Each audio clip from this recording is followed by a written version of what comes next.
one problem is that we have many holy books authored by the creator of the universe, and they're in conflict. They're not. The New Testament makes it perfectly clear that Jesus is the Son of God, really the Son of God, and you have to believe this, otherwise you're going to spend eternity in hell. The Quran says twice that Jesus was not the Son of God, and anyone who believes he's the Son of God will spend eternity in hell. I mean, this offers as much room for compromise as a coin toss. So let's say we just knew that one of those claims was right. We have we've eliminated all the other possibilities. We're living in this challenging universe where God has given us a highly imperfect book and asked us to grapple with it.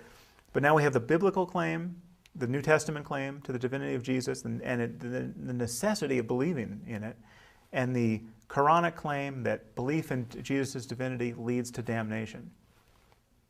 Which is more likely, that one of those is right and the other is wrong, or that we have these competing tribes who are toiling in the context of just abysmal ignorance about the world and the birth of the cosmos and the destiny of any individual soul after death.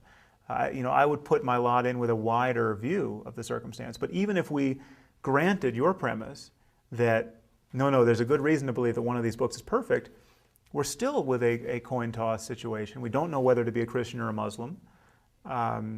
And we're noticing that people are choosing basically on the basis of accidents of birth. I mean, you're just accidentally born in Afghanistan, and then you choose to be a Muslim.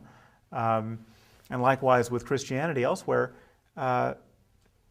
it's a very strange sort of loving God who would have created this circumstance. That by mere accident of birth, you are raised to believe that a certain book was and let's say rightly raised to believe that this book was the perfect book. But if you happen to be born in China, you go for centuries without hearing about this. It's a strange, for I think obvious reasons, a totally provincial and implausible scenario, and yet it's the scenario that most people believe.